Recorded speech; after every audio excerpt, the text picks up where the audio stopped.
¿Me confirman, por favor, si se ve? Sí se ve, doctor. Hay 9 alumnos. ¿Podemos empezar? Doctor, 2 minutos, por favor, que mis compañeros están teniendo problemas para ingresar, por favor. 2 minutos. Listo.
Muy bien. Empezamos, ¿eh?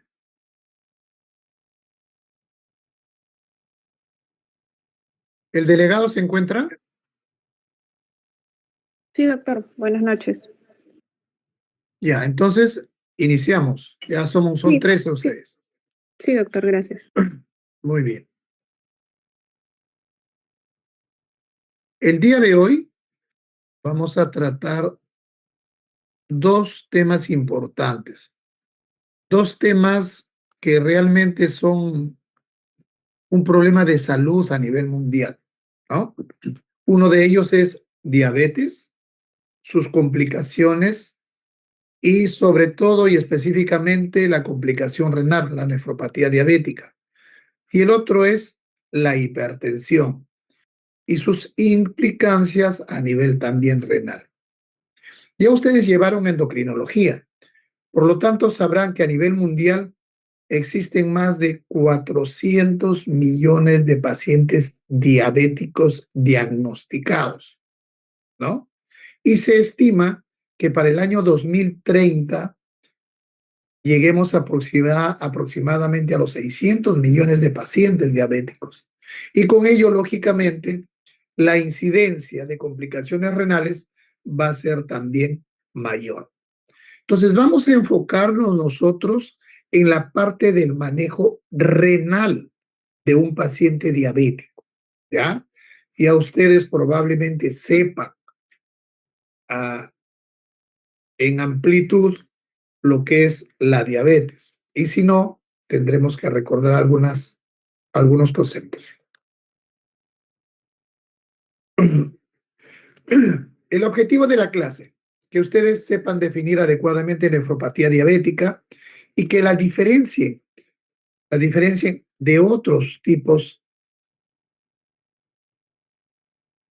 de enfermedades renales crónicas. Que no se confundan, que expliquen la importancia epidemiológica que ésta tiene y van a ver ahora cuánta responsabilidad van a tener ustedes como médicos en ello. Que reconozcan el cuadro clínico típico y sepan diferenciar aquellas formas no clásicas, que sepan interpretar la albuminuria y la filtración renal, ¿no? Que ustedes estén capacitados para identificar los datos de alarma que pueden sugerirnos una enfermedad renal no diabética y que pudieran ameritar biopsia o la referencia inmediata. Pero sobre todo, que sepan manejar la terapéutica de forma escalonada. Eso es nuestro interés. Ojalá lo podamos conseguir. Mire, ¿cómo definimos nosotros la nefropatía diabética?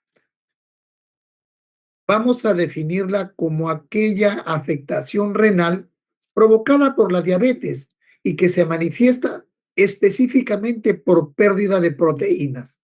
¿Y qué pérdida de proteínas se pierde? La albúmina, o sea, hay presencia de albúmina en orina y a eso se llama albuminuria. Pero asociado a esto, la función renal, la tasa de filtración glomerular, comienza a disminuir, de tal forma que ambas se presentan simultáneamente. Hay pérdida de proteínas por un lado y hay disminución de la tasa de filtración glomerular. Esto solamente como consecuencia de la complicación renal. En ausencia de cualquier otra causa, solo debe existir la enfermedad renal que esté produciendo aquello, ¿no? Y vean ustedes estas imágenes. Ven ustedes esta orina espumosa, tanto en el water como en este frasco de colección de orina. Esto de forma indirecta nos hace pensar que este paciente está perdiendo proteínas por la orina y tenemos la obligación de dosar esas proteínas. Las guías de CADIGO del 2022 nos recuerdan que la enfermedad renal crónica en pacientes que tienen diabetes suele atribuirse a ella, ¿ya? Suele atribuirse a ella. Salvo pues que usted se sospeche que pudiera haber alguna otra enfermedad que está imbrincada, que está también ocasionando esto. Desde el punto de vista morfológico, estructural, la nefropatía diabética va a comprometer casi toda la unidad funcional del riñón, glomérulo, túbulo intersticio y vasos, de tal forma que provoca engrosamiento de la membrana basal glomerular, expansión mesangial que puede ser difusa o nodular y con ello glomeruloesclerosis, ¿ya? ¿Qué concepto quiero que ustedes se lleven de esto? No todo paciente diabético que tiene una enfermedad renal crónica tiene nefropatía diabética pura, ¿ya? En un paciente diabético puede coexistir otra nefropatía que no necesariamente sea provocada por la diabetes. Y eso vamos a tratar de que ustedes puedan aprender a diferenciar. ¿Es una nefropatía diabética pura o acá hay otra nefropatía, otra causa que está originando esta nefropatía? Mire, otro concepto importantísimo. La nefropatía diabética es la principal, es la primera causa de enfermedad renal crónica y que lleva a los pacientes a una enfermedad renal terminal que requiere sustitución. ¿Cómo lo sustituyen? Con la diálisis. O sea, a nivel mundial, la primera causa que va a producir daño renal y que va a llevar al paciente hasta su condición terminal es la diabetes. ¿Y la segunda cuál es? La segunda es la hipertensión. Entonces, en su disco duro tiene que quedarse que todo paciente que tiene o diabetes o hipertensión, de alguna u otra forma, pudiera estar lesionando el riñón. Ya es conocido por ustedes que estas dos enfermedades originan lesiones a nivel vascular sistémico. Por un lado, producen macroangiopatías y por el otro lado, microangiopatías. Dentro de estas microangiopatías, tenemos pues a la nefropatía diabética, a la retinopatía diabética y a la neuropatía diabética. Numerosos estudios dicen que los diabéticos tipos 2, casi el 20 a 25% de ellos van a desarrollar nefropatías en diversos cortes, en diversos estadios. Revisiones actuales describen que el 40% de personas con diabetes tipo 2 desarrollan nefropatía diabética y alrededor del 30% de personas con diabetes tipo 1 desarrollan también nefropatía diabética.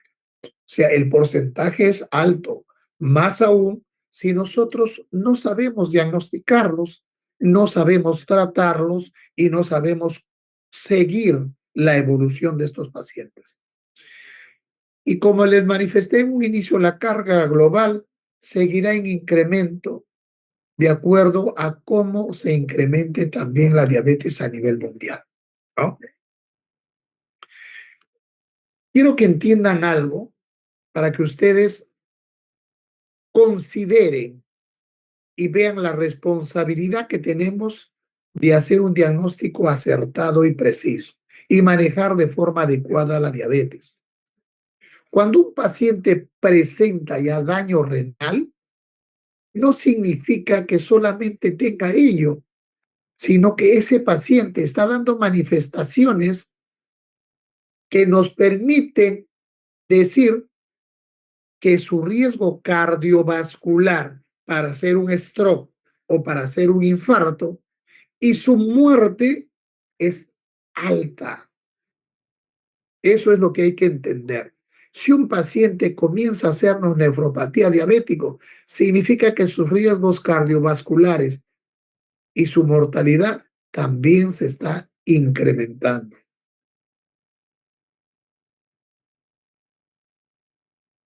¿Cuál es la definición?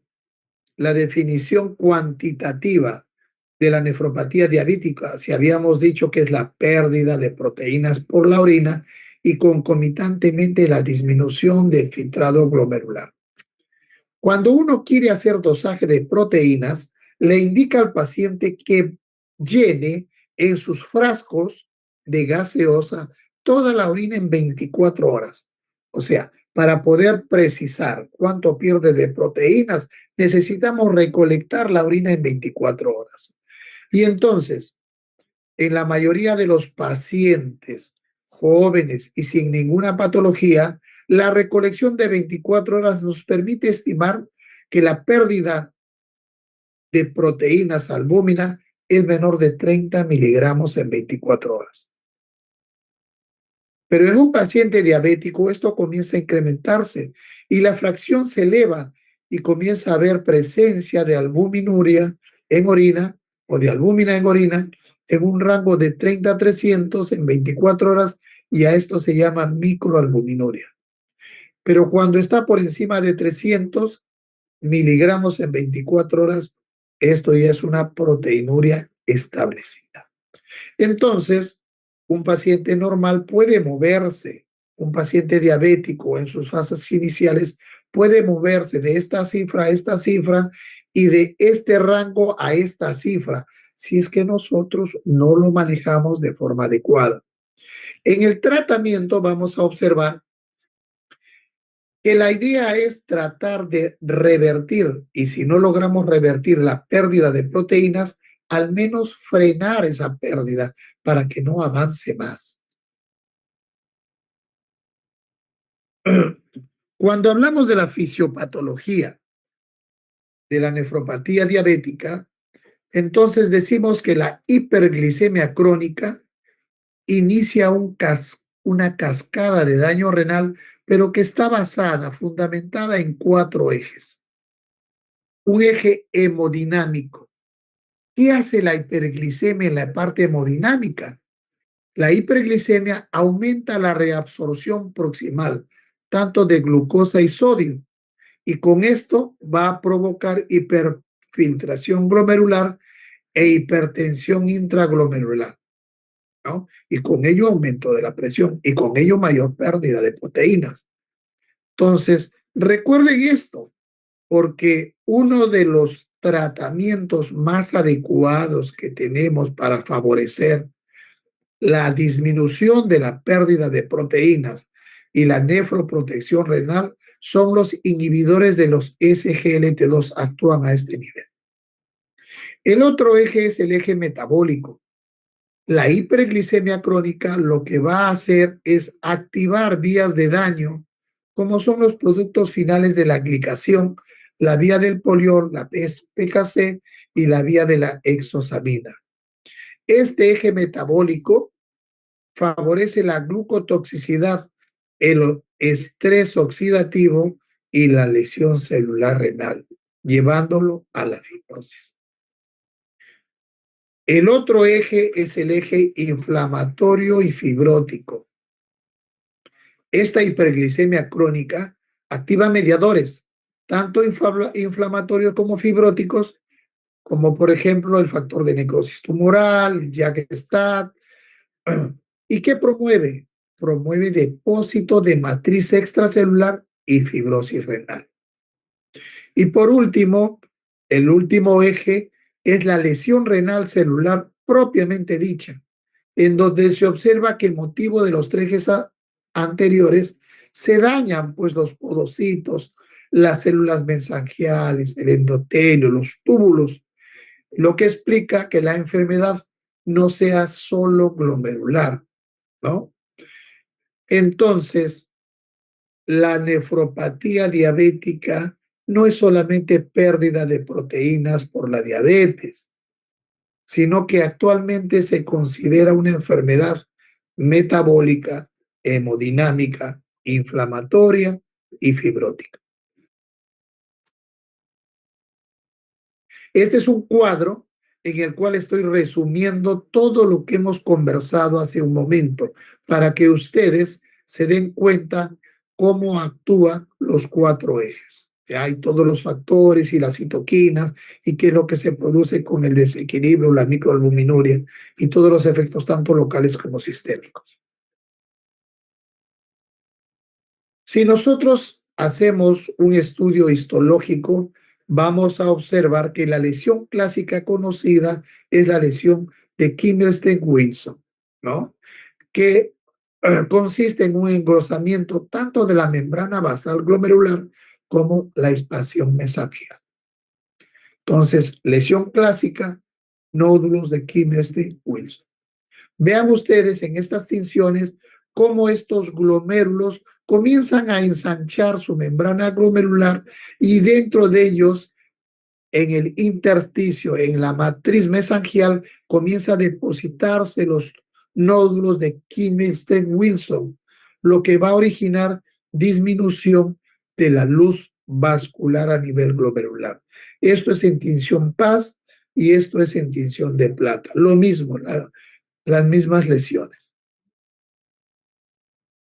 ¿Cuál es el cuadro clínico que va a presentar un paciente que tiene nefropatía diabética. Al inicio probablemente sea asintomática.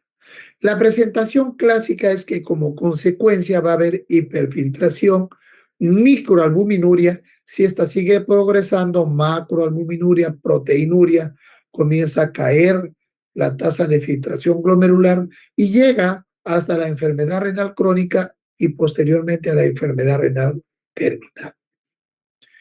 Pero se ha visto que actualmente hay presentaciones que escapan a esta presentación clínica porque se han descubierto otro tipo de fenotipos y en los cuales el paciente que tiene nefropatía diabética puede no perder albúmina por la orina y a eso se conoce como fenotipo no albuminúrico y puede presentar declive de la tasa de filtración glomerular. Entonces, hay fenotipos albuminúrico con pérdida de proteínas, no albuminúrico y con declive rápido de la filtración, de la tasa de filtración glomerular. Entonces, una proporción importante de pacientes con diabetes va a presentar disminución de la tasa de filtración con normoalbuminuria, ¿no? Una proporción importante.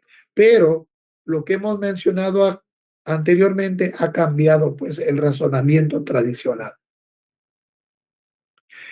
Entonces, ¿cuándo yo voy a pensar que un paciente está con nefropatía diabética? Voy a pensarlo en aquellos pacientes en los cuales es un paciente ya que tiene bastante tiempo, bastantes años de de diabetes mellitus y que comienza a tener, ojo acá, una albuminuria persistente. La albuminuria que se presenta en nefropatía diabética es persistente y constante, no es fluctuante, ¿ya? No es fluctuante. Y muchas veces en los estados de pérdida franca de proteínas, el paciente comienza a tener edemas. A veces, esta diabetes está asociada a hipertensión arterial y como consecuencia de la albuminuria va a haber también una disminución progresiva de la tasa de filtración glomerular. Y cuando este paciente con nefropatía llega a etapas avanzadas, comienza a presentar síntomas de uremia, ¿no? ¿Qué deben recordar? En un paciente diabético, la ausencia de síntomas no excluye daño renal. Por eso, estimados doctores, es necesario que ustedes hagan el tamizaje tanto de albuminuria como de la tasa de filtración. Basta que nos digan que es un paciente diabético o un paciente hipertenso. Eso nos obliga a descartar que no haya daño renal. Y por eso tenemos que hacerle su dosaje de albuminuria y su tasa de filtración. Esto ya lo habíamos descrito, solamente para recordarles que en la clasificación y en categorías de albuminuria, A1 es menor de 30, A2 entre 30 a 300 miligramos en 24 horas y A3 mayor de 300. Categorías de la tasa de filtración de acuerdo a los grados de enfermedad renal crónica, que ustedes también ya lo conocen, ¿no? Grado 1 mayor de 90, grado 2 entre 60 a 89, 3A de 45 a 59, 3B de 30 a 44, G4 de 15 a 29 y por debajo de 5, por debajo de 15 G5, ¿no? Ya paciente requiere diálisis. Esto es la escala de la enfermedad renal crónica terminal en sus 5 categorías. Muy bien. Volver a decirles cuándo sospecho nefropatía diabética. Primero que nada, cuando el paciente nos dice que ya lleva varios años con diabetes. Primero que nada. O sea, es un paciente diabético tipo 1, tipo 2, que tiene una larga data de diabetes. y en el cual yo le hago el tamizaje y le encuentro la urea y la creatinina elevada, la tasa de filtración reducida, pudiera o no tener hipertensión asociada, y si yo le hago un fondo de ojo voy a encontrar retinopatía diabética. ¿Ya? Sin embargo, ustedes deben preguntarse siempre, ¿esto es una nefropatía diabética pura o es otro tipo de nefropatía en un paciente diabético? ¿No? Entonces, para el diagnóstico, ¿qué debemos medir? Las guías de la Asociación Americana de Diabetes del 2026 señalan que debo medir albuminuria y la tasa de filtración glomerular. Esto nosotros tenemos que monitorizarlo en el paciente diabético al menos una vez al año para diagnosticar de forma oportuna su enfermedad renal crónica, seguir su progresión y detectar las complicaciones. En la práctica, el diagnóstico siempre se apoya en esta relación albúmina y creatinina urinaria, en la creatinina sérica y en la tasa de filtración glomerular. Esos son nuestros exámenes, nuestras herramientas que tenemos más a la mano y que se usan de forma práctica y constante. ¿Qué más le podemos pedir? Un examen de orina. ¿Qué más? Un perfil metabólico y la presión arterial, ¿no? ¿Qué biomarcadores importan? Actualmente hay muchos biomarcadores, aún en investigación, que faltan concretar estudios, KIM1, NGAL, interleuquinas, ¿no? AG y otros. Pero en la parte clínica real siguen siendo como marcadores albuminuria, proteinuria, la creatinina y la tasa de filtración. Esos son nuestros marcadores que debemos utilizar para hacer el diagnóstico, el seguimiento, el pronóstico y la evolución de nuestro paciente. ¿Cómo interpretamos la albuminuria? Ya hemos dicho los valores que se pierden de forma normal, microalbuminuria y proteinuria franca. Eso ya deben tenerlo ustedes en el disco duro, pero siempre recordar que si bien es cierto es un marcador fundamental, no siempre es perfecto, porque la albuminuria puede fluctuar. No, fluctúa, por ejemplo, con un ejercicio excesivo por la fiebre. No siempre refleja con precisión la severidad histológica que está teniendo el paciente y puede faltar en fenotipos no albuminúricos, como lo hemos manifestado. ¿Ya? Pero entonces, ¿cómo confirmamos la persistencia? Hay que señalar que la albuminuria elevada debe ser constante y persistente. No puede ser un hallazgo aislado, ¿no? Porque, como les había dicho, la fiebre, el ejercicio e incluso la infección urinaria puede provocar descompensación metabólica y producir una albuminuria pasajera, fluctuante. Para hacer el diagnóstico diferencial, la biopsia renal, un estudio de biopsia renal mostró que el 37% fue nefropatía diabética, que el 36% fue una enfermedad renal no diabética. Y en el 27% de los casos se encontró que coexistían ambas. ¿Ya? ¿Y cuáles fueron las causas más comunes de enfermedad no diabética? ¿No? La esclerosis focal segmentaria, la nefroesclerosis hipertensiva, la necrosis tubular aguda, la nefropatía por depósitos de inmunoglobulina A y la glomerulonefritis membranosa. De esos tenemos que diferenciar. Así como hemos dicho cuándo pensar en una enfermedad renal secundaria a diabetes, o sea, una nefropatía diabética, que debe tener una larga data el paciente diabético, debe tener una pérdida constante de albúmina en orina, debe tener una disminución gradual, persistente también de la tasa de filtración. pudiéramos encontrar que hay datos que van a sugerir que esta enfermedad renal no es diabética. ¿Y cuándo vamos a dudar de una nefropatía diabética? Cuando hay una proteinuria en rango nefrótico.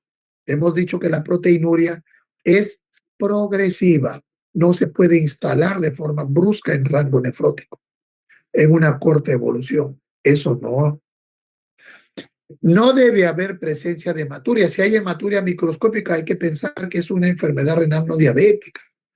No puede haber un deterioro rápido de la función renal. Tanto la pérdida de proteínas como el deterioro debe ser progresivo, no brusco. Si ustedes inician tratamiento con inhibidores de la enzima convertidora de la angiotensina o inhibidores de la ARA2 y ven que hay una caída brusca de la tasa de filtración en más del 30%. Si le hacen un fondo de ojo al paciente y no tiene retinopatía diabética, o el paciente es portador de una enfermedad sistémica que me está sugiriendo que es otra glomerulopatía, entonces ahí yo tengo que dudar y me indica hacerle una biopsia renal. Siempre pensando que la biopsia renal no es un procedimiento de rutina, es un procedimiento invasivo, ¿no? Que muchas veces pudiera tener complicaciones, sangrado persistente, hematomas a nivel renal. Entonces, hay que sopesar bien esta biopsia renal y considerarlo solo cuando hay un cuadro atípico, con sospecha muy alta, ¿no? Entonces, en un paciente diabético que tiene enfermedad renal crónica, el diagnóstico no termina al ver albuminuria. Hay que decidir si el cuadro realmente es típico o atípico.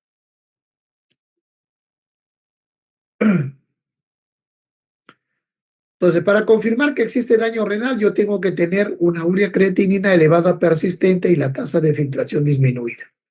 Y esto debe estar relacionado con la diabetes, ¿no? Que el paciente debe tener larga tasa de diabetes, debe tener presencia de retinopatía, la progresión debe ser gradual y la albuminuria persistente. Eso ya debe quedar bien comprendido por ustedes. Sin embargo, debo buscar atipias. Pido un examen de orina y debo descartar que no haya hematuria, porque si hay hematuria, me está haciendo pensar en otra cosa. Si hay una caída brusca de la tasa de filtración, tengo que pensar que no es una nefropatía diabética pura. Si hay un síndrome nefrótico abrupto, esto es atípico. Si el sedimento urinario es activo, atípico también. Si hay ausencia de retinopatía, también es atípico. Y si hay otros signos sistémicos, también es atípico. Atipias. Por lo tanto, pensar en otro tipo de nefropatía. De ahí tengo que estratificar el riesgo.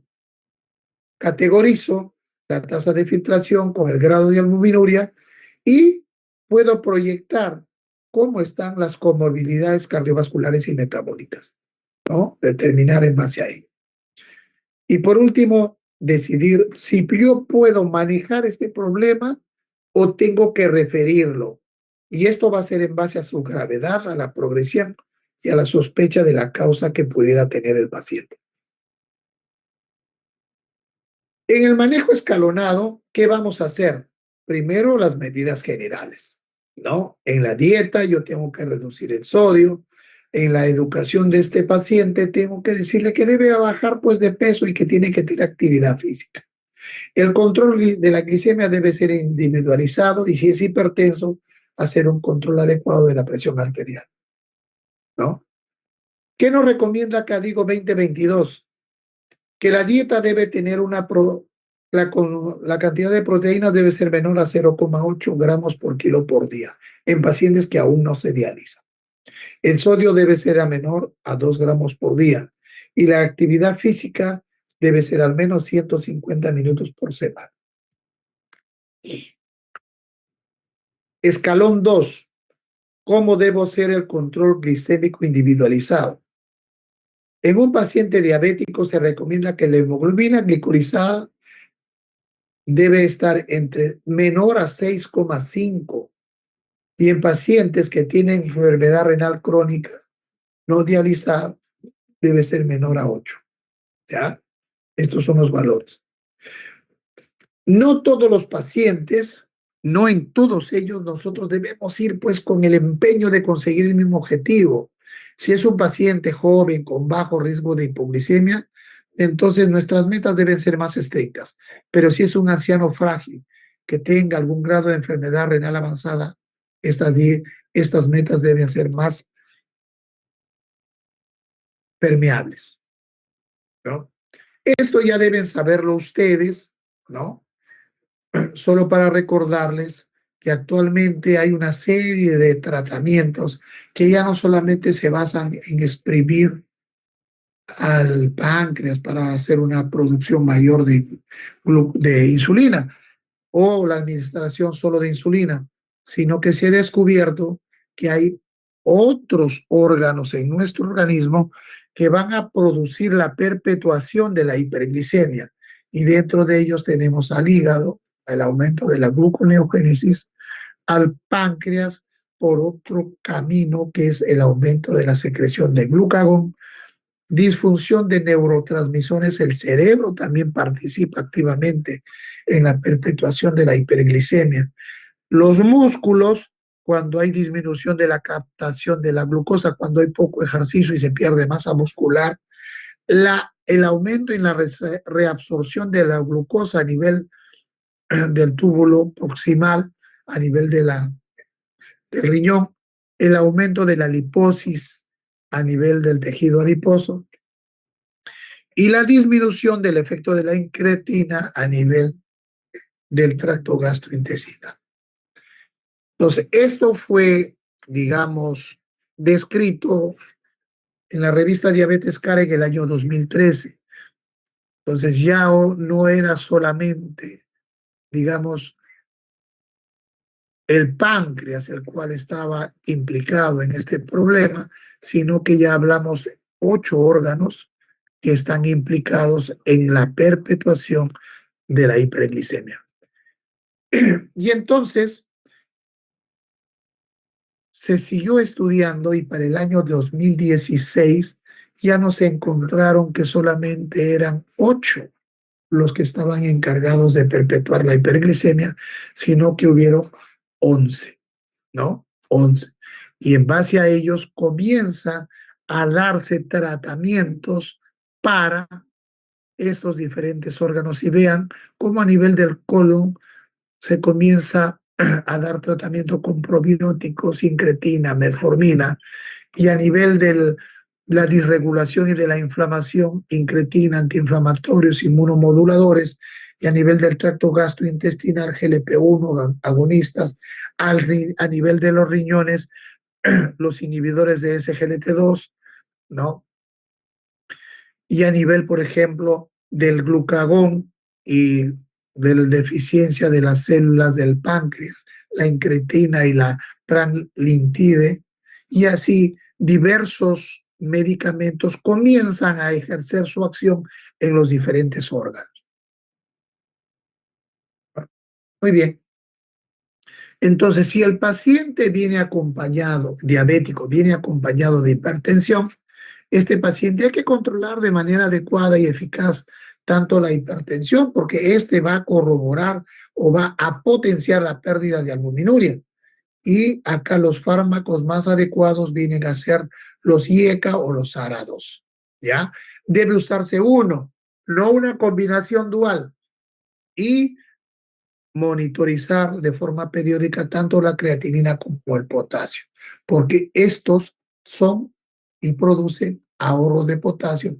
Tener mucho cuidado en aquellos pacientes con estadio 3B o 4. En el escalón 4, nosotros actualmente indicamos como pilar terapéutica, sobre todo en aquellos pacientes que tienen compromiso renal, los inhibidores de SGLT2, ¿no? Los inhibidores del SGLT2. Las normas del CADIGO 2022 recomiendan tratar a los pacientes que tienen diabetes con enfermedad renal crónica con los inhibidores de SGLT2.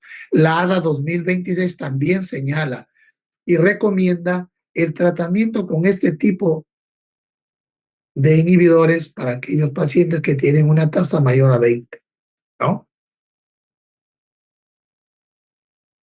Estos inhibidores de SGLT2, ¿qué es lo que van a hacer? Habíamos dicho que un paciente diabético filtra glucosa a nivel glomerular, pero esta glucosa filtrada a nivel del túbulo proximal lo que hace es reabsorber. El túbulo proximal reabsorbe toda la glucosa, ¿no? Acá, por este SGLT2 y nuevamente lo lleva a la sangre. Entonces, los inhibidores de SGLT2 actúan a este nivel y hacen que la filtración de la glucosa ya no se reabsorba y pase a nivel del túbulo contorneado proximal, vayan al túbulo contorneado distal y se excrete por la orina, teniendo una orina concentrada de glucosa, ¿ya? Esa es la acción de los inhibidores de SGLT2. Disminuyen la hemoglobina glicosilada. ¿Por qué? Porque disminuyen la absorción de la glucosa en el túbulo proximal. Pero tiene beneficios notables. Se ha visto en diferentes estudios que disminuye el riesgo cardiovascular, la falla cardíaca y la progresión de la nefropatía. Por eso es que actualmente este medicamento es la terapia angular del tratamiento de los pacientes. Como efectos adversos puede provocar vulvovaginitis, infección urinaria, poliuria y sed. Contraindicado en falla hepática, falla renal y embarazo. No produce riesgo de hipoglicemia, nos ayuda a controlar el peso y se puede administrar por vía oral. En cuanto al manejo escalonado, en el escalón número 5, la metformina continúa siendo un medicamento de primera línea cuando el paciente tiene diabetes mellitus, enfermedad renal crónica, pero su tasa de filtración es mayor de 30. ¿Ya? Y en el escalón 6 se considera a un antagonista no esteroide del receptor mineralocorticoide, que es la finrenona, ¿no? Entonces, en aquellos pacientes que tienen una tasa de filtración mayor de 25, potasio normal, la albuminuria mayor de 30, pese a dosis máximas toleradas de IECA y ARA2, entonces la finrenone puede reducir la progresión de la nefropatía diabética y los eventos cardiovasculares. ¿Qué exige? Exige una vigilancia estricta del potasio. En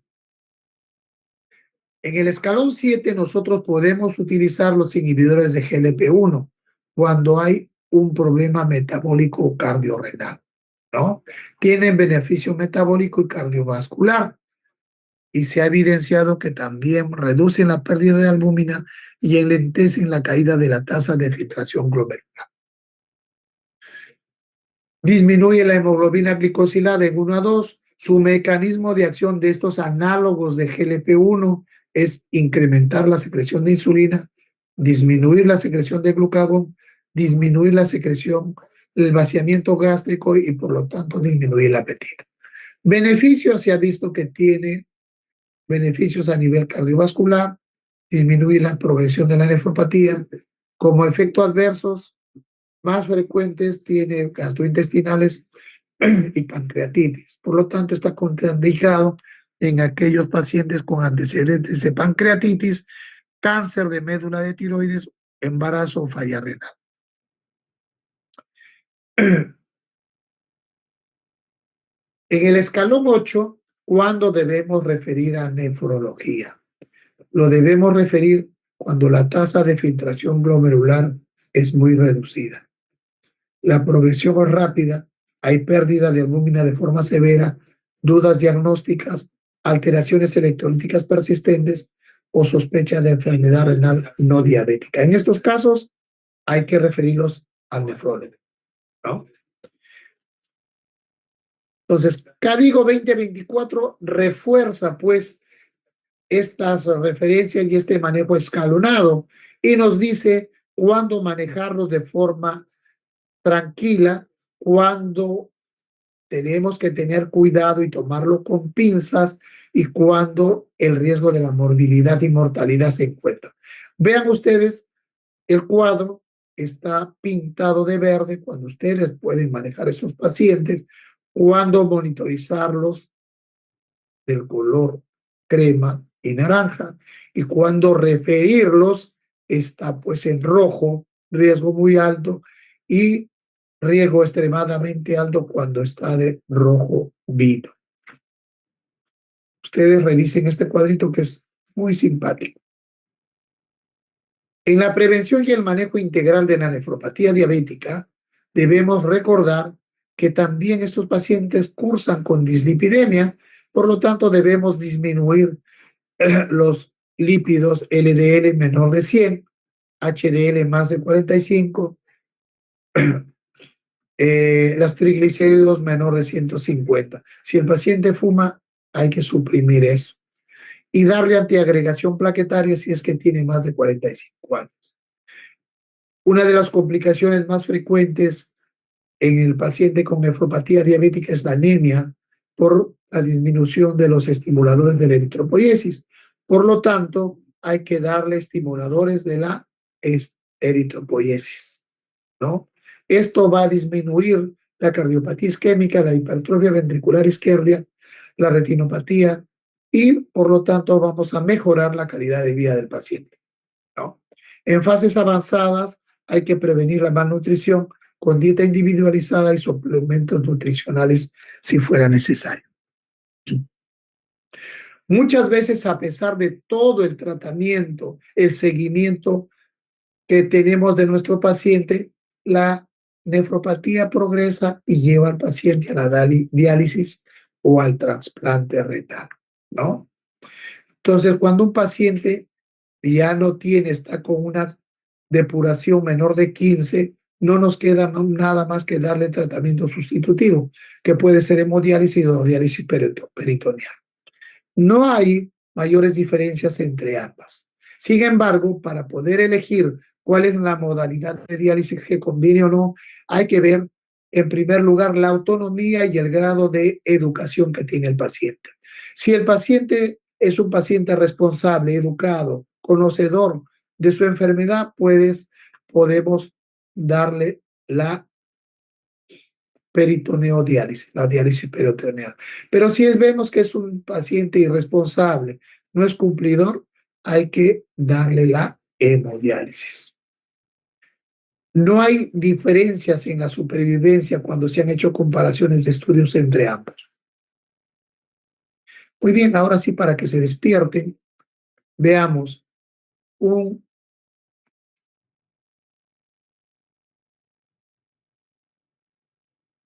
voluntario para que lea este caso, por favor. Yo, doctor. Listo, adelante. Ya, a ver, paciente con diabetes mellitus de hace 12 años, hipertensión arterial, retinopatía, ah, Urea y creatinina elevada urea persistente. creatinina elevada persistente y tasa de filtración glomerular en descenso lento, ¿no? A nivel de pensamiento clínico, si hay enfermedad renal crónica. Para usted, ¿hay enfermedad renal crónica en este paciente? ¿Pudiera haberlo, sí o no? Sí, doctor. Sí, doctor. ¿Por qué?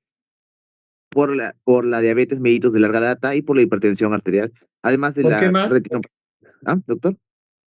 Adelante, Y ¿por la qué más? creatinina elevada persistente, doctor. Además de la filtración glomerular en descenso lento.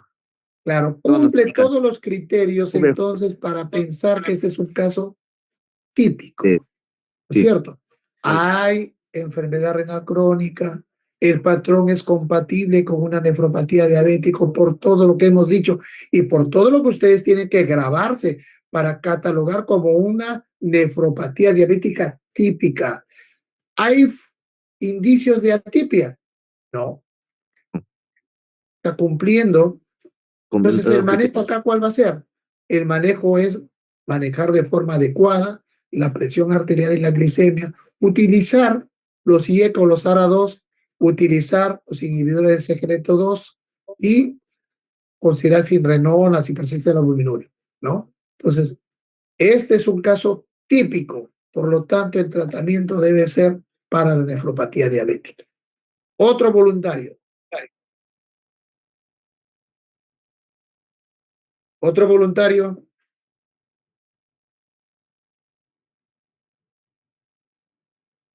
Yo, doctor. Buenas noches. Adelante. Caso atípico. Paciente de diabetes mellitus de 3 años, proteinuria nefrótica, hematuria y deterioro rápido de creatinina sin retinopatía. ¿Qué le parece? En este caso, doctor, vemos que es un paciente con diabetes de 3 años, proteinuria nefrótica, hematuria. Ya, esto podría hacerse un síndrome nefrótico. Claro, claro, porque ahí dice proteinuria nefrótica. Pero Sí. a lo que voy, estamos evaluando, ¿este paciente tiene nefropatía diabética? ¿Cumple todos los criterios de tipicidad? O decimos, oye, pero este paciente recién tiene 3 años y mira su proteína, qué cantidad de proteína está perdiendo. Está en el rango nefrótico. O sea, un paciente diabético en 3 años ya está en rango nefrótico. ¿Eso es común? ¿Eso es típico? No, doctor.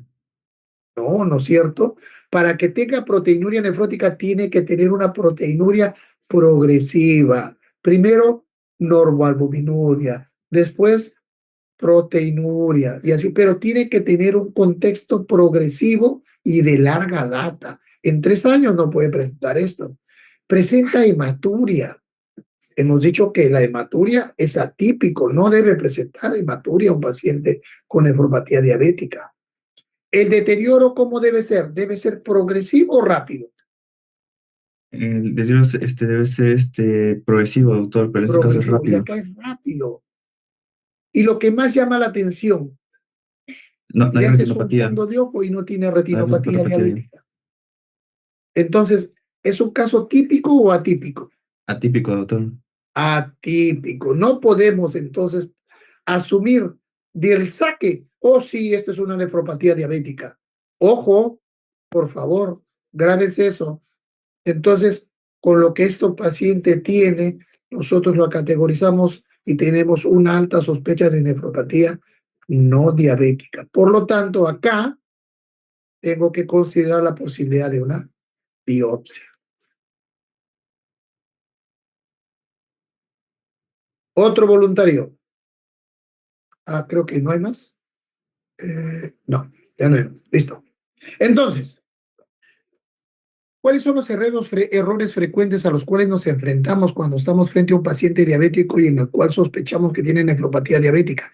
Creer que albuminuria es igual a diagnóstico definitivo de nefropatía diabética. No solamente dosamos albuminuria, hay otros biomarcadores, hay otras cosas que debemos también censar. Olvidar que existe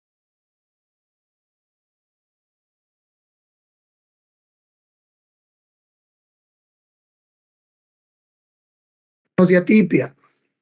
Tratar solo glucosa y olvidar el componente cardiorrenal, olvidar el componente de complicaciones.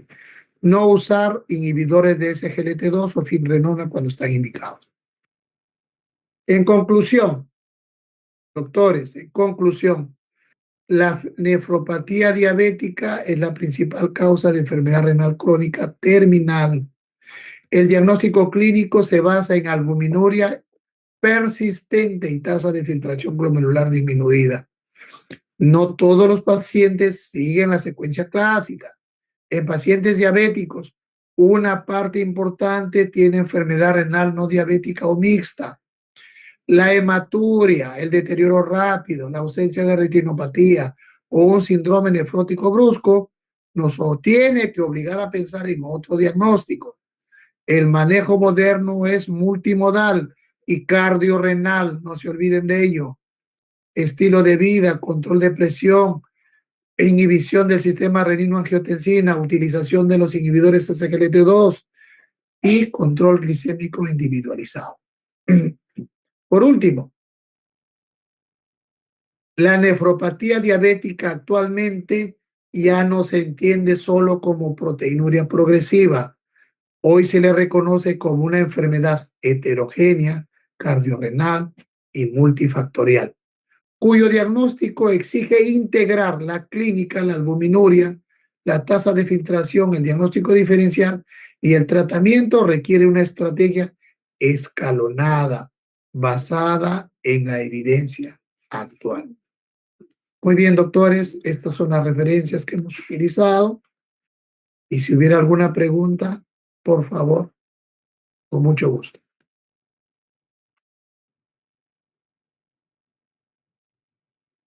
¿Alguna pregunta? Sí, sí, doctor, tengo una pregunta. Adelante. En el caso de las diabetes tipo LADA, En el caso de las diabetes tipo, LADA o ah, mixtas, ya, doctor, ¿podrían presentar tempranamente bueno, acelerar el proceso de nefropatía diabética o en todo caso, cómo se presentaría, doctor? Porque en es, en ninguna de las dos clases de diabetes, ya sea diabetes tipo 1 o diabetes tipo 2, la nefropatía va a ser acelerada. Ninguna. La nefropatía en ambas es progresiva y la pérdida de proteínas también es progresiva. mm, comprendo, doctor. Se lo mencionaba porque hace un par de semanas se me presentó una paciente que padecía esa diabetes tipo LADA, y Ya, tenía tasa de filtración glomerular. Bueno, aunque en ese momento no estaba en la unidad de renal, su tasa de filtración glomerular, a pesar de que era una paciente de 30 años,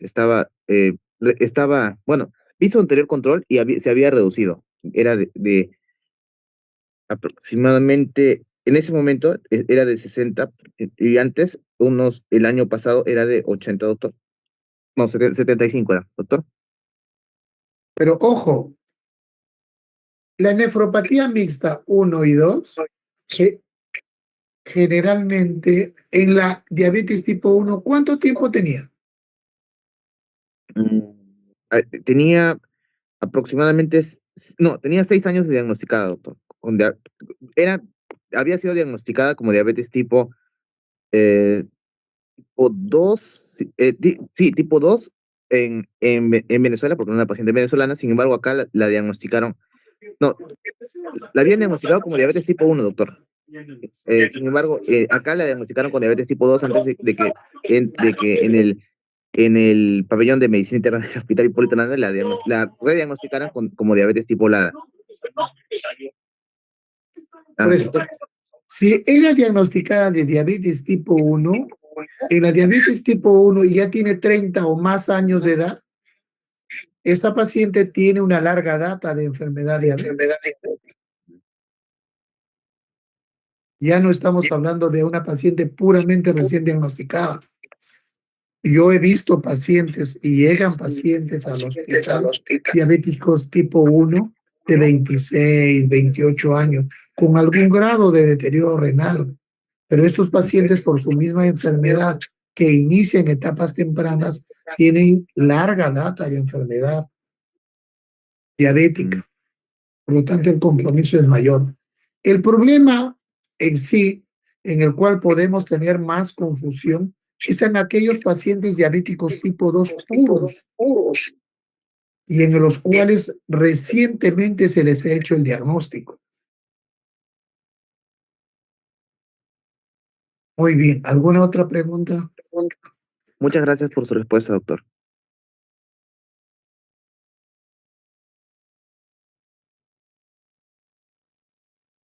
¿Alguna otra pregunta? Parece que ya no hay más dudas, doctor. Ya, descansamos 5 minutos, 7 minutos. A ver, son 10 minutos. A las 9:10 empezamos con hipertensión y riñón. ¿Ya? Está bien, doctor. Gracias. Sí, doctor. ¿Listo? Gracias.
Doctores, ¿estamos listos?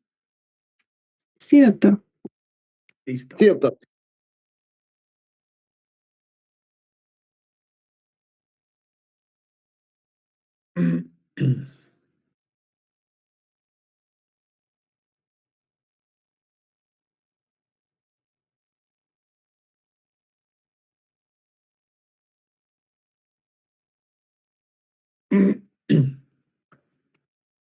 Bien, entonces, ahora vamos a tocar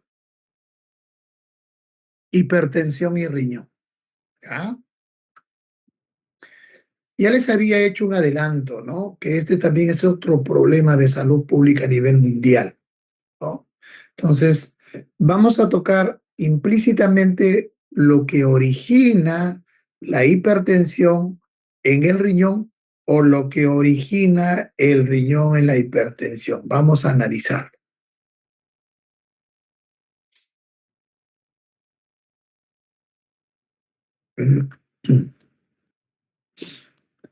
Estos son los objetivos que esperamos que ustedes traten de asimilar, definir la relación que existe entre hipertensión y riñón, reconocer la epidemiología a nivel global mundial, comprender la fisiopatología, identificar el cuadro clínico, realizar el diagnóstico correcto, diferenciar las causas secundarias renales de la hipertensión, aprendan el tratamiento según las guías internacionales y evalúen el pronóstico y la prevención del daño renal, ¿no?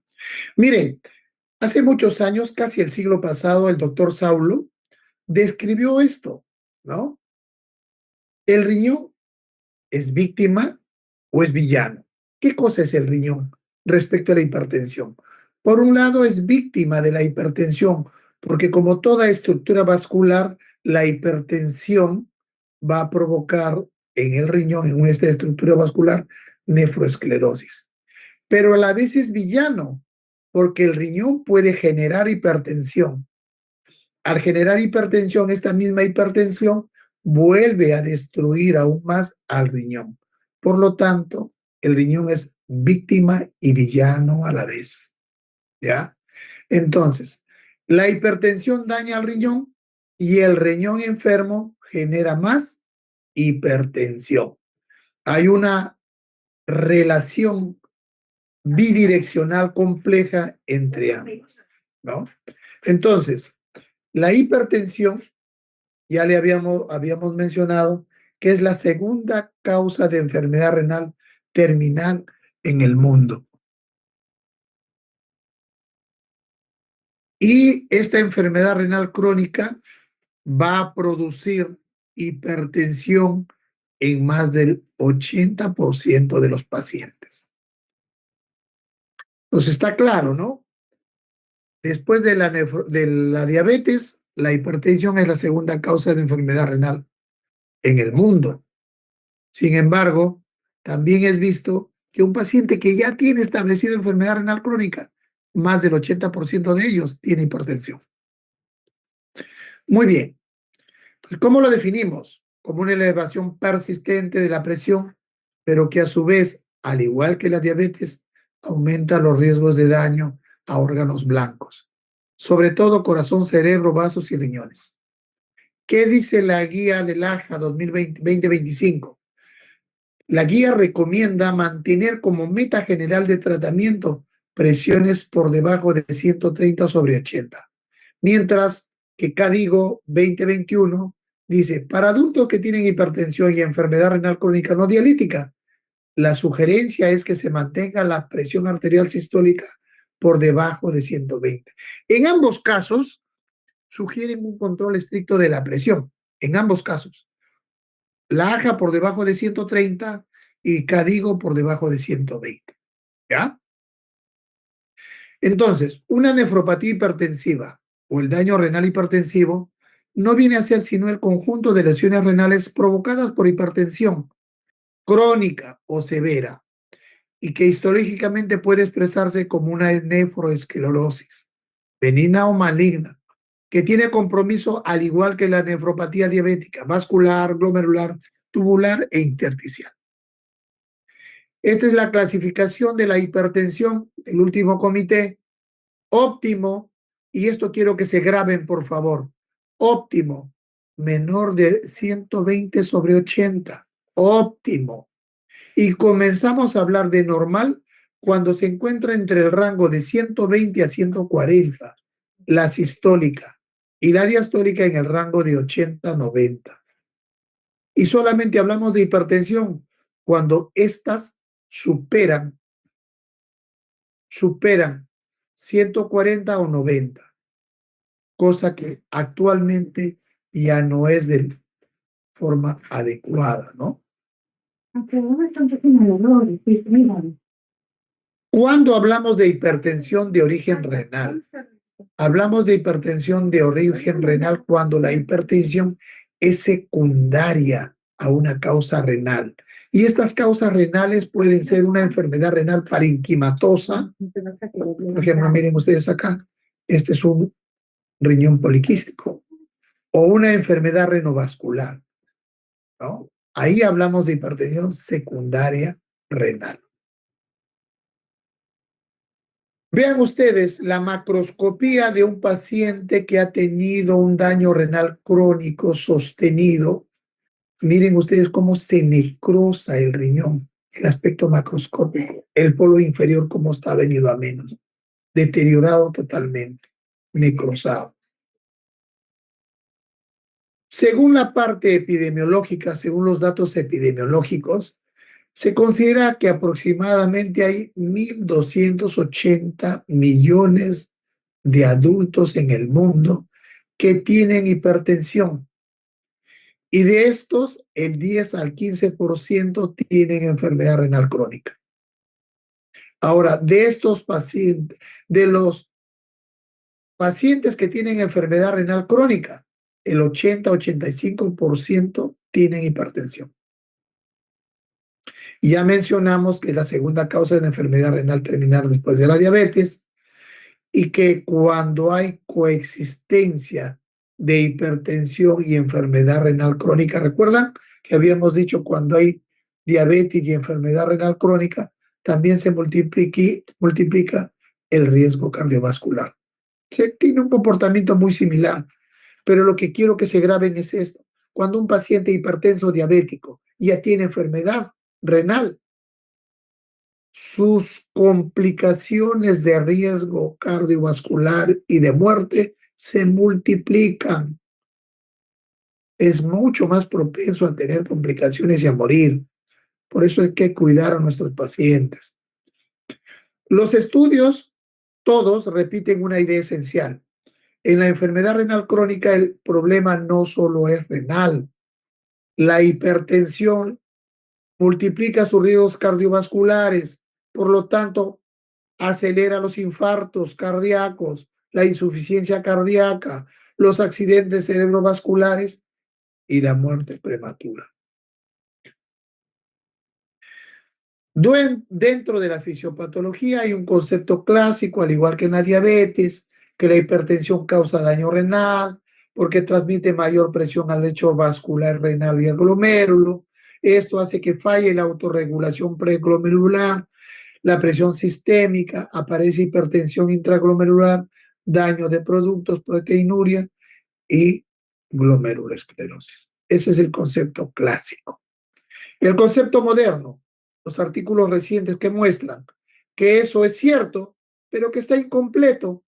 El daño renal es explicado por varios ejes, ¿no? Uno de ellos, retención de sodio y expansión de volumen. A mayor retención de sodio aumenta el volumen y todo esto contribuye a que haya rigidez vascular y mayor actividad simpática y por lo tanto hipertensión. Activador del sistema renino-angiotensina-aldosterona, aumenta la vasoconstricción, reabsorción del sodio, activa la inflamación, el estrés oxidativo y la fibrosis. Resultado, más proteinuria, más lesión glomerular y más progresión de enfermedad renal crónica. Hiperactividad simpática. Un paciente que tiene enfermedad renal crónica incrementa su actividad simpática renal y sistémica, lo cual aumenta la reabsorción de sodio y contribuye a hacer una hipertensión resistente. Otro eje, el estrés oxidativo e inflamatorio. El óxido nítrico renal produce también mayor oxidación, mayores especies reactivas, mayores activación de otros factores que van a promover la inflamación, la fibrosis y el remodelado vascular. Por lo tanto, se produce una espiral de hipertensión, oxidación, inflamación, fibrosis y se incrementa la presión arterial. Mecanismos no hemodinámicos.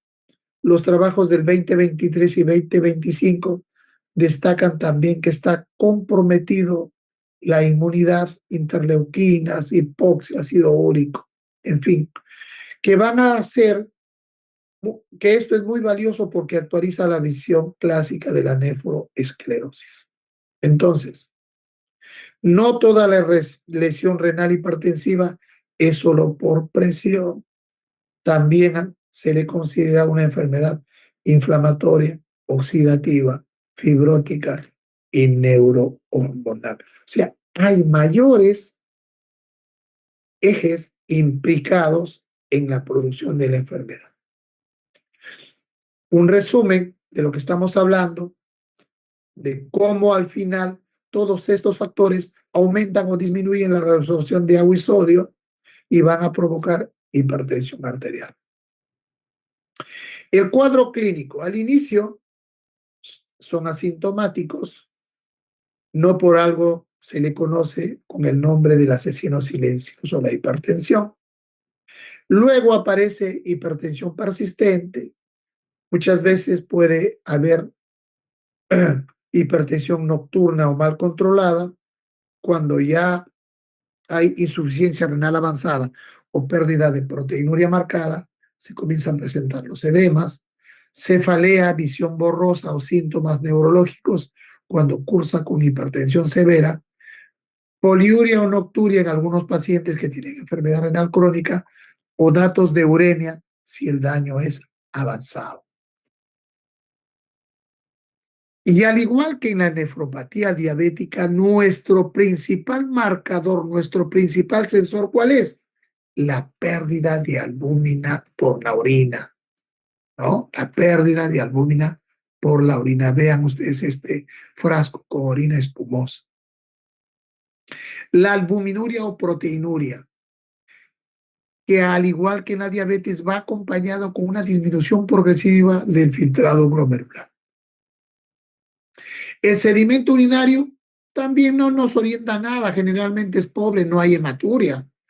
En las crisis hipertensivas podría haber hematuria microscópica, lesión renal aguda, retinopatía avanzada y microangiopatía, ¿no? Entonces, la albuminuria merece pues un mensaje especial. Es una manifestación clínica temprana del daño renal hipertensivo diabético, ¿eh? Y un importante marcador de riesgo cardiorrenal. En ambas enfermedades es un marcador temprano. A mayor pérdida de proteinuria, de proteínas, mayores son las complicaciones cardiorrenales. El diagnóstico. Hay que hacernos dos preguntas. ¿El paciente tiene hipertensión? Sí, sí la tiene. ¿Esta hipertensión está causando daño renal? ¿O es el riñón enfermo el que está causando la hipertensión? ¿O ambas?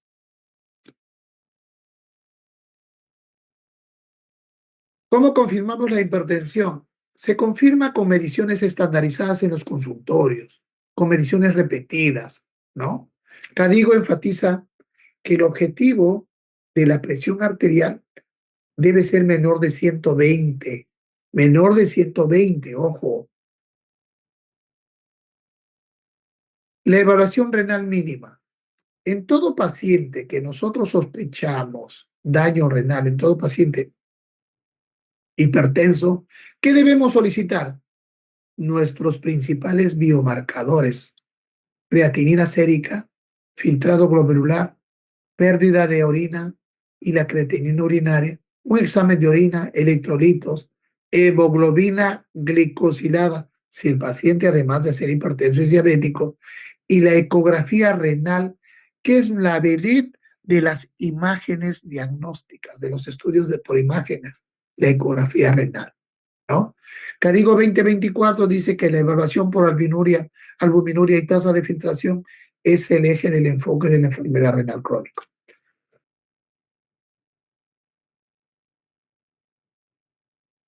¿Cuáles son los hallazgos que nos orientan a un daño renal hipertensivo? ¿Se acuerdan? Al igual que en la diabetes, el paciente tiene que tener una hipertensión de larga data. Tiene que tener albuminuria leve o moderada. El descenso del filtrado debe ser progresivo. Los riñones deben ser pequeños o con cambios crónicos si uno le hace la ecografía. El sedimento urinario no nos da muchos datos. Y la coexistencia de otros daños de órgano blanco. Si le hago un fondo de ojo, encuentro pues retinopatía hipertensiva o de forma indirecta puedo tener hipertrofia ventricular izquierda. ¿Ya?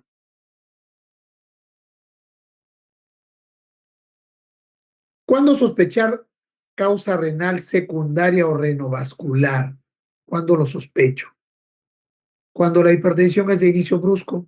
Ojo, se inició bruscamente, ¿no será un problema renal que me está originando hipertensión? Cuando la hipertensión es resistente al tratamiento, cuando hay un deterioro renal rápido, cuando hay un aumento marcado de creatinina tras iniciarle tratamiento con IECA o ARA2, cuando hay asimetría renal, cuando hay un soplo abdominal que nos oriente a pensar en un aneurisma o un problema de hipertensión renal secundario, edema pulmonar recurrente, hipocalemia espontánea. Esto nos orienta a sospechar que probablemente, si lo encontramos, pudiera ser un problema renal secundario. Y cuando hablamos de hipertensión arterial renovascular, nos referimos a que es provocado porque hay disminución de la luz de una o más arterias renales, ¿no? Esto se presenta en el 3 al 7% de los pacientes hipertensos. Y las causas más comunes de esta disminución de la luz van a ser dos principalmente. Una, la estenosis ateroesclerótica de la arteria renal. Y la otra, las lesiones displásicas congénitas. ¿Cuál es más frecuente? El 90% es provocada por la estenosis ateroesclerótica. Y generalmente esta estenosis ateroesclerótica es secundaria al envejecimiento, a la diabetes, al tabaquismo, a la hipertensión, a la enfermedad coronaria y la arteria oclusiva. De tal forma que como es sistémica, vean ustedes cómo en esta imagen no solamente la arteria renal está tomada, sino también la aorta. Vean, está todo muescada acá, ateromatosa, ¿no? Entonces, el 90% de las enfermedades renovasculares son secundarias a aterosclerosis y solo el 10% son secundarias a displasias congénitas. Y hemos dicho que estas enfermedades ateroscleróticas se presentan más en varones mayores de 50 años. Las lesiones displásicas se presentan en el 10% de los casos, pero generalmente en mujeres menores de 50 años. Y como ambas son sistémicas, generalmente hay compromisos en otras arterias también, como las carótidas y las vertebrales. ¿Ya? ¿Cómo se le diagnostica? Se le diagnostica con estudios de imagen diagnóstico, como por ejemplo una angioresonancia o una angiotomografía. El tratamiento para estas enfermedades renovasculares, ¿cuáles son? La angioplastia percutánea. Como está disminuida la luz del vaso arterial, hay que tratar de dilatarlo. Y para ello utilizamos angioplastía. Y con eso le hacemos endarectomía. Limpiamos ese vaso, ¿no? Con esa limpieza, yo estoy logrando un mejor control medicamentoso. No logro un control adecuado de la presión. No logro. Solamente sin antihipertensivos se ha encontrado entre el 30 al 60%, pero en las displasias fibromusculares, y solo en el 30% en las lesiones ateroscleromatosas. Con los medicamentos, después de hacer la angioplastía, mejora la filtración en el 25 a 30% de los casos, y solo un 19 a 25% hay deterioro. O sea, sí es conveniente la angioplastía en estos casos. El diagnóstico diferencial. Cuando un paciente hipertenso presenta daño renal y yo quiero hacer el diagnóstico diferencial, tengo que hacerlo pensando en nefropatía diabética, diferenciarlo. ¿Es nefropatía diabética? Si es que tiene además. ¿O es una glomerulonefritis? ¿O es una nefropatía isquémica? ¿O es una poliquistosis renal? ¿O es una nefritis intersticial? ¿O es una nefropatía obstructiva? ¿O es una microangiopatía trombótica? ¿O es una hipertensión secundaria a una causa endocrina? ¿No? Recordar siempre que la nefroesclerosis hipertensiva suele tener proteinuria no masiva. Esto es progresivo. Que en el sedimento no vamos a encontrar mayores cosas. Que una hematuria glomerular marcada con cilindros o una proteinuria nefrótica o un deterioro acelerado debe hacernos pensar en otros diagnósticos, porque no es la presentación de una nefropatía hipertensiva. El objetivo tensional, según Código 2021, una presión arterial menor de 120. Según la AJA, menor de 130. En ambos, buscamos un control intensivo de la presión arterial. Tratamiento según las guías, dieta, restricción de sal. Todo paciente hipertenso hay que restringirle la sal, porque la sal aumenta el volumen y aumenta la hipertensión, ¿no? Controlar el peso, la actividad física, ya hemos dicho, 150 minutos por semana, reducir el alcohol, el tabaco, evitar los AINES, que son una de las causas de lesiones agudas renales que ustedes ya conocen. Fármacos de primera línea y ECA o ARA2, siempre teniendo cuidado en los estadios A3, ¿no? Porque producen retención de potasio. Diuréticos, fundamentalmente si hay expansión de volumen. ¿Qué utilizamos? Tiazidas o diuréticos de asa, dependiendo de cuán comprometido está la tasa de filtración. Calcio antagonistas útiles cuando los pacientes están en estadio 3B o 4. Antagonistas del receptor mineralocorticoide como la finrenona, cuando no podemos disminuir la proteinuria o tiene una hipertensión refractaria. El tratamiento, un esquema, cuando ustedes tengan o inicien tratamiento en un paciente, todo tratamiento debe tener objetivos. ¿Qué cosa quiero lograr yo con el paciente? ¿A dónde quiero llevarlo? Entonces, acá deben plantearse. Las metas terapéuticas son presión arterial menor de 120 sobre 80, que la proteinuria sea menor de 300 miligramos en 24 horas, que la albúmina o creatinina sea menor de 300, que el colesterol sea menor de 100, el LDL menor de 130 y la hemoglobina glicosilada si el paciente es diabético menor de 7,5. Entonces, nuestra terapia tiene que estar para tratar de llegar a estos objetivos. Pautas generales. Siempre dieta pobre en sodio y ECA o ARA2 en dosis crecientes, uno solo de ambos.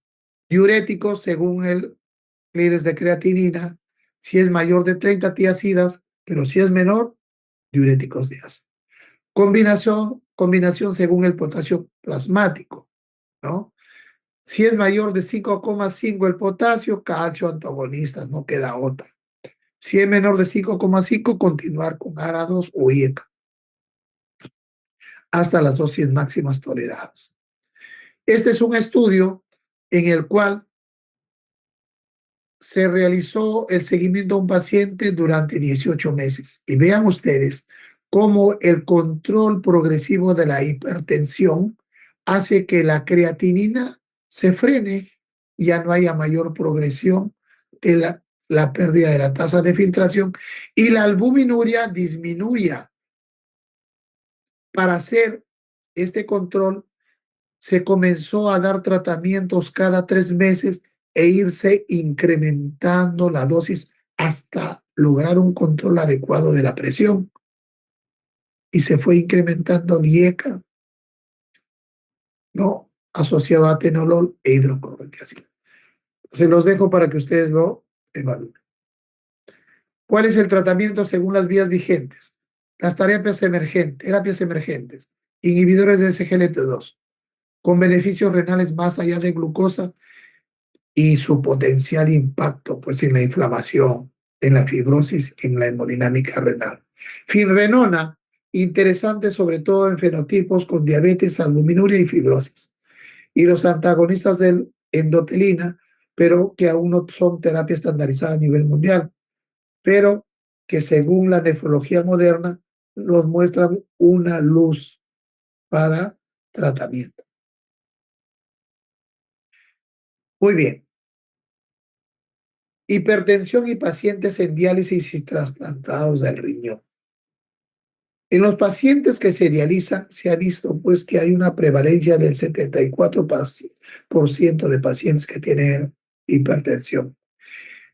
Esta hipertensión de los pacientes que se dializan, recuerden siempre que es volumen dependiente y que su control está en la restricción de la ingesta de sodio y líquidos y una adecuada eliminación del exceso de sodio y agua mediante la ultrafiltración en diálisis. Cuando un paciente que se dializa tiene crisis hipertensiva, la terapia farmacológica es inefectiva. Ustedes le pueden dar tratamiento endovenoso con nitroglicerina, con labetalol, le dan tratamiento vía oral con otros fármacos y no se corrige. Aquí la terapia efectiva es la diálisis consecutiva, dializarlo de forma diaria 1, 2 y 3 veces. Por otro lado, los trasplantados renales también presentan hipertensión y esa hipertensión es secundaria a la prescripción de los fármacos que utilizan como inmunosupresores, porque para que no rechace ese riñón trasplantado, estos fármacos inmunosupresores son nefrotóxicos. Estamos hablando de ciclosporina A y el tacrolimus. Entonces, si nosotros queremos que el riñón trasplantado no se deteriore y no desarrolle rápidamente nefropatía crónica, tenemos que tratar al paciente trasplantado de forma enérgica para poder preservar la función del trasplante. El pronóstico depende de 5 variables: de la duración y de la severidad de la hipertensión, de la magnitud de la albuminuria, de lo que está perdiendo, al igual que en la nefropatía diabética, de la velocidad de la caída del filtrado, de la tasa de filtración glomerular, de la presencia de la diabetes u otras enfermedades y sobre todo del grado de control terapéutico que tenga, ¿no? Un paciente que ya tiene hipertensión y enfermedad renal crónica, se empeora su pronóstico renal, tanto como sus complicaciones cardiovasculares y su muerte. Sin un control adecuado, el paciente progresa a estadios avanzados de enfermedad renal crónica terminal y presenta insuficiencia cardíaca, accidentes cerebrovasculares o muerte. Con un tratamiento oportuno y un buen control tensional, la progresión renal se enlentece de forma significativa. Muy bien, doctores. Al igual que en la clase anterior, a ver, ¿qué opinan de este paciente? ¿Es una nefroesclerosis hipertensiva? ¿Es una nefropatía hipertensiva o es otra cosa? ¿Qué me dice? Voluntarios.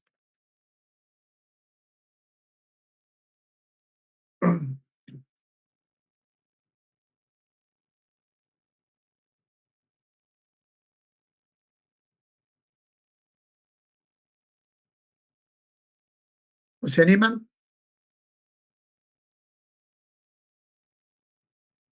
Sí, doctor, ¿me escucha? A ver, ¿qué Bueno, te dice parece? que es un varón de 62 años, hipertensión desde hace 15 años, mal controlada, presión arterial de 168/96, una creatinina de 1,7, la tasa de filtrado de 48, el ACR de 220, sedimento urinario sin hematuria significativa, la ecografía riñones discretamente pequeños y ecogenicidad aumentada.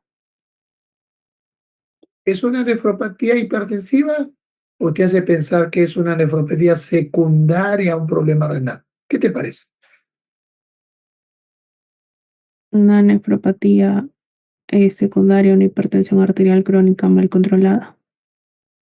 ¿Te parece eso? ¿Qué dicen? Otra opinión.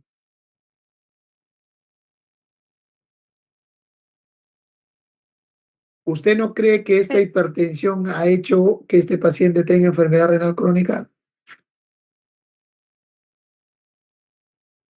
¿Que su enfermedad renal crónica es secundaria a su hipertensión? ¿No le parece eso? Sí, sí, doctor. Claro, ¿no? Porque tiene 62 años, tiene hipertensión desde hace 15 años y él no le ha dado mucha importancia, lo controla de forma inadecuada, mal controlada. Cuando usted lo examina está con 170, 100 de presión y la creatinina ya se elevó a 1,7. Su filtrado glomerular está disminuido. Le ha hecho un examen de orina y no hay hematuria significativa. Le hace usted una ecografía renal y encuentra ya riñones pequeños con una ecogenicidad aumentada. Entonces, esto es una nefropatía hipertensiva, ¿ya? Sugiere hipertensión crónica con daño renal establecido. Entonces, una nefroesclerosis hipertensiva. Y hay que darle tratamiento, pues, con IECA, su dieta, ¿no? Muy bien. Otro casito. A ver, ¿qué dicen de este? Lo que quiero que tomen en cuenta es la edad, la evolución de su enfermedad, cómo se está presentando, ¿no? Que tengan en cuenta los hallazgos. ¿Voluntario o voluntaria?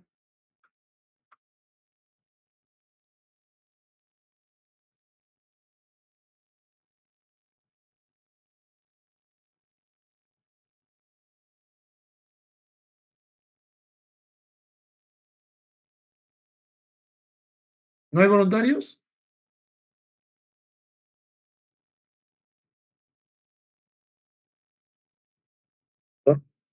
Adelante. A ver, mm, simetría renal. ¿Sería secundaria, doctor? No, pero vamos a hacerlo, pues vamos a hacerlo. Si tienen duda, vamos a hacerlo. A ver, ¿qué te parece? Sí, es hipertensión, sería hipertensión renovascular secundaria a una estenosis, probablemente. Ya, ya. Mm, A ver, que ya los conceptos tienen que ir clarificándose, ¿no? es Mujer, brusco. 41 años, con una Sí, hipertensión severa, inicio brusco. La hipertensión no inicia bruscamente, es progresiva. De inicio brusco y le encuentran 190/110. Usted le examina y le encuentra un soplo abdominal. Le ausculta las fosas y ahí hay soplo abdominal. La creatinina se trepó de 1 a 1,6 cuando inició con IECA. Usted le hace una ecografía y le encuentra que un riñón está más chiquito que el otro. ¿Qué significa? ¿Qué le hace sospechar? mm, ¿Por qué ese riñón se achicó? ¿Por qué hay soplo abdominal?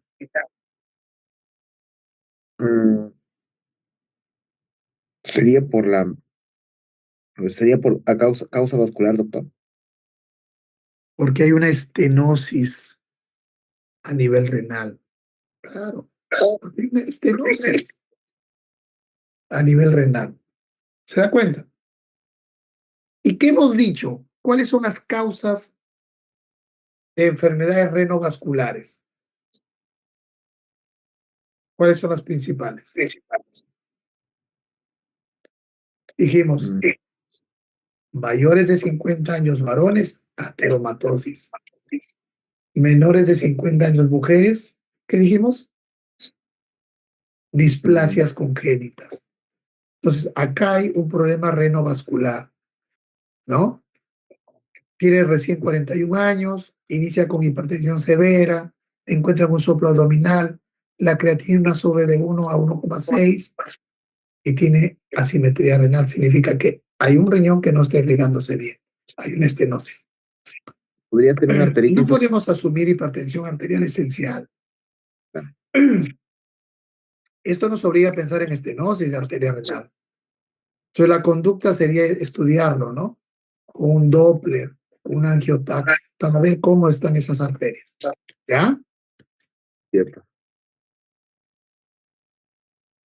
Otro caso. A ver, ¿quién quiere leerlo?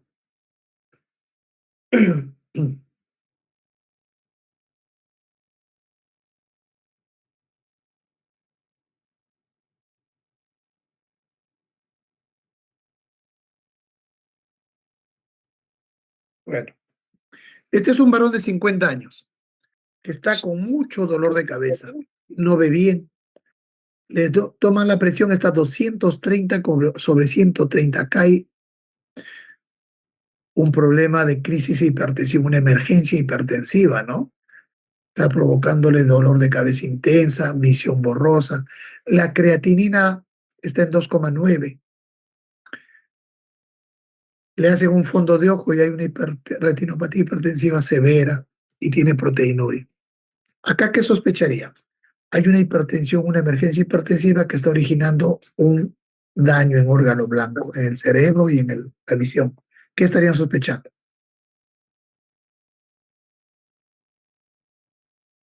Una nefroesclerosis maligna, una hipertensión maligna, ¿no? Entonces acá hay una hipertensión maligna con una emergencia hipertensiva, con lesión renal aguda sobre una nefropatía previa ya. El manejo en este caso es hospitalario, ¿no? No se puede mandar a un paciente con estas características a su casa. Hay que reducir la presión arterial de forma progresiva, evaluar los daños de órgano blanco, descartar microangiopatía y causas secundarias. Son casitos que puede venirles a ustedes. Son casitos que puede venirles a ustedes, ¿ya? En conclusión, hipertensión y riñón forman un círculo vicioso. La hipertensión lesiona el riñón y la enfermedad renal crónica perpetúa la hipertensión. Primera conclusión. Cuando hablamos de la fisiopatología, la hipertensión es mucho más que presión elevada. Hace una combinación de una serie de factores y ejes que van a participar en la lesión renal hipertensiva. Albuminuria y filtrado y la tasa de filtración son claves para detectar precozmente el daño renal, al igual que en la nefropatía diabética. Y ECA y ARA2 sigue siendo la base del tratamiento cuando hay enfermedad renal crónica, ¿no? Pero hay que monitorizar, pues, creatinina y potasio. Y debe evitarse la doble inhibición del RAS. O sea, es uno de ellos nada más. El control intensivo de la presión cambia el pronóstico. En nefrología moderna se está viendo más allá de la presión arterial y ya se incorpora ejes de inflamación, estrés y medicina de precisión como nuevas fronteras terapéuticas.